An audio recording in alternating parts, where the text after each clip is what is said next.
കർത്താവിനോടുള്ള സ്നേഹത്തിൽ ദൈവസ്നേഹം കൊണ്ട് കത്തിയെരിഞ്ഞ ബ്രദർ ആൻഡ്രയുടെ അഴുകാത്ത ഹൃദയം, തന്റെ വിശ്വസ്തരെ എത്ര കരുതലോടുകൂടിയാണ് കർത്താവ് സംരക്ഷിക്കുകയും നയിക്കുകയും ചെയ്യുന്നതിന് പ്രകടമായ അടയാളമാണ് അഴുകാതിരിക്കുന്ന ബ്രദർ ആൻഡ്രയുടെ ഈ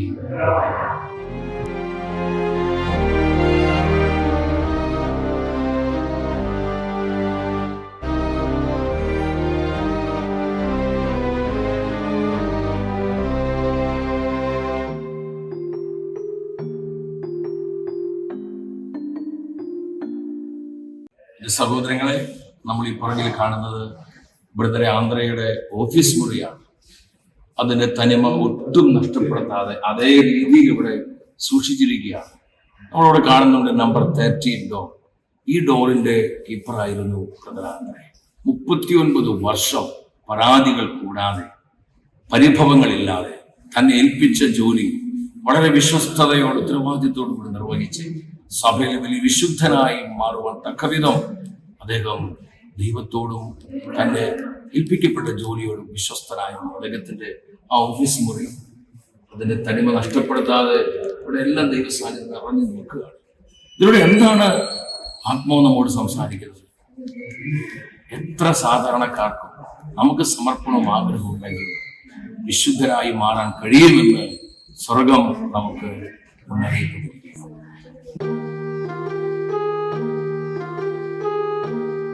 ഇവിടുത്തെ ആന്ധ്ര ഉപയോഗിച്ചിരുന്ന ചെയറും ബെഞ്ചും അദ്ദേഹത്തിന്റെ കൊച്ചുമുറിയുമാണ്. എത്ര വിശിഷ്ടമായ വിധത്തിലാണ് തന്റെ ദാസരെ കർത്താവ് സംരക്ഷിക്കുന്നത്. ഒരു ഡോർ കീപ്പർ ആയിരുന്ന, വളരെ സാധാരണക്കാരായിരുന്ന ആന്ധ്രയിലൂടെ അസാധാരണമായ കാര്യങ്ങൾ കാനഡയുടെ മണ്ണിലും സാർവത്രിക സഭയ്ക്ക് വേണ്ടി കർത്താവ് പ്രവർത്തിച്ചു. അതിന്റെ അടയാളങ്ങളാണ് നമ്മളിപ്പോൾ കണ്ടുകൊണ്ടിരിക്കുന്നത്.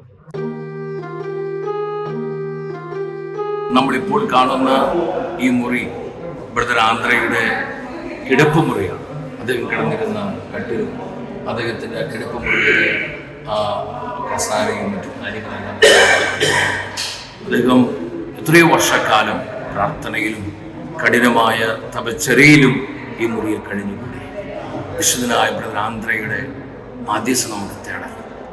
നമ്മുടെ കുടുംബങ്ങളും നമ്മുടെ കുഞ്ഞുങ്ങളും നമ്മുടെ യുവജനങ്ങളും വിശുദ്ധന്റെ മധ്യസ്ഥതയ ദിനംതോറും കൃപയിൽ, അഭിഷേകത്തിൽ, വിശ്വാസത്തിൽ, വിശുദ്ധിയിൽ വളർന്നു വരുവാൻ വിശുദ്ധനായ ആന്ധ്രയുടെ മാധ്യസ്ഥം നമുക്ക് തേടി പ്രാർത്ഥിക്കാം. ബ്രദർ ആൻഡ്രയെ ജനിച്ചത് മോസാൻ ഗ്രിഗോർ എന്ന് പറയുന്ന ഒരു സ്ഥലത്താണ്. ഇവിടെ നിന്ന് മോൺട്രിയോളിൽ നിന്ന് ഏകദേശം 45 മിനിറ്റ്സ് ഡ്രൈവ് ചെയ്ത് പോയാൽ മോസാൻ ഗ്രിഗോറിലെത്തും. ഒരു പാവപ്പെട്ട വീട്ടിൽ ജനിക്കുന്ന 12 മക്കളിൽ 9-ാമനാണ്. അപ്പനും അമ്മയും ചെറുപ്പത്തിൽ മരിച്ചു പോകുന്നു. 10 വയസ്സിൽ അപ്പനും 12 വയസ്സിൽ അമ്മയും മരിച്ചുപോയി. 20-ാം വയസ്സ് വരെ ഈ ക്യുബെക്കിന്റെ കാനഡയിൽ അലഞ്ഞു നടന്ന് ക്യുബെക്കിലൂടെ നടന്ന് 20-ാം വയസ്സിൽ അമേരിക്കയിൽ US-ലേക്ക് പോയി 4 വർഷം അവിടെ ജോലിയൊക്കെ ചെയ്ത് തിരിച്ചു വരികയാണ്. വളരെ ഫ്രജൈൽ ആയിട്ടുള്ള ഹെൽത്ത് ആയിരുന്നു. ഒട്ടും ആരോഗ്യം ഒട്ടും നല്ലതല്ലായിരുന്നു. ജനിച്ചപ്പോഴേ മരിച്ചു പോകും എന്ന് തന്നെ ഡോക്ടർ പറഞ്ഞു, എല്ലാവരും പറഞ്ഞു. പക്ഷേ എമർജൻസി മാമോദീസ സ്വീകരിച്ച് 91.5 വയസ്സ് ജീവിച്ച് ലക്ഷക്കണക്കിന് ആൾക്കാർക്ക് ദൈവത്തിൽ നിന്ന് കൃപയും അനുഗ്രഹവും രോഗശാന്തിയൊക്കെ കൊണ്ടുവന്ന ഒരു വ്യക്തിയാണ് വിശുദ്ധ ബ്രദർ ആൻഡ്ര. 24-ാം വയസ്സിൽ അമേരിക്കയിൽ നിന്ന് തിരിച്ചു വന്നിട്ട് മോൺട്രിയോളിലേക്ക് വരികയാണ് ഒരു സന്യാസിക്കാൻ വേണ്ടി, സഭയിൽ ചേരാൻ വേണ്ടി. വളരെ ബുദ്ധിമുട്ടുകൾ സഹിച്ച് ആണ് ആ സഭയിലേക്ക് ചേരുന്നതെങ്കിലും സഭയിൽ, ഹോളി ക്രോസ് സഭയിൽ എടുത്തു കഴിഞ്ഞിട്ട് ആദ്യമായിട്ട് കിട്ടുന്ന ഉത്തരവാദിത്വം ഡോർ കീപ്പറായിട്ടാണ്. വാതില് സൂക്ഷിക്കുമായിരുന്നു. വാതില് തുറക്കുകയും അടയ്ക്കുകയും ചെയ്യും മാത്രമായിരുന്നു ബ്രദർ ആൻഡ്ര ചെയ്തിരുന്ന ജോലി. 39 വർഷം ആ ജോലി ചെയ്തു.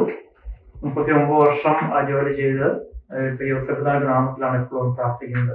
യോസെഫിതാന്റെ നാമത്തിൽ പ്രാർത്ഥിച്ചുകൊണ്ടിരുന്നപ്പോൾ ഒത്തിരി ജനങ്ങൾക്ക് ദൈവത്തിൽ നിന്നുള്ള അനുഗ്രഹങ്ങൾ രോഗശാന്തി യോസെഫിതാൻ അപ്പൊ അതായിരുന്നു ബ്രദർ ആൻഡ്രയുടെ ഒരു ആഗ്രഹം. യോസെഫിതാന്റെ നാമത്തിൽ പള്ളി പണിയുക. അത് 1904 ഒരു ചെറിയ പള്ളി സ്ഥാപിക്കാനായിട്ടുള്ള ഒരു അനുഗ്രഹം കിട്ടി. 10-15 പേർക്ക് ഇരിക്കാവുന്ന ഒരു പള്ളി.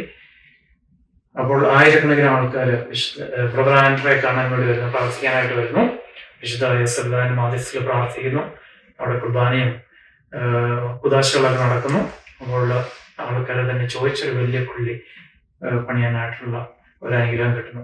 ലോകത്തിലെ യോസെഫ് താമസമുള്ള ഏറ്റവും വലിയ പള്ളി ഇവിടെ മോൺട്രിയോളിൽ വസതി ചെയ്യപ്പെടുന്നു. ഓവർ 2 മില്യൺ പീപ്പിൾ ഇവിടെ വിസിറ്റിങ്ങിനായിട്ട് വരുന്നുണ്ട് ഓരോ വർഷവും. ഏറ്റവും കൂടുതൽ നോർത്ത് അമേരിക്കയിൽ വിശ്വാസികളൊക്കെ പ്രാർത്ഥിക്കുകയും കുദാശകളിലൊക്കെ പങ്കെടുക്കുകയും ചെയ്യുന്ന പള്ളിയാണ് വിശുദ്ധ യോസെഫ് താമസമുള്ള സെയിന്റ് ജോസഫ് ഓർട്ടറി മോൺട്രിയോൾ മലയിലുള്ളത്. വിശുദ്ധ യോസെഫ് പിതാവിന്റെ അനുഗ്രഹം ഒത്തിരി പേർക്ക് ലഭിക്കുന്നുണ്ട്. അതുപോലെ തന്നെ ബ്രദർ ആൻഡ്രേ 1937 മരിച്ചു.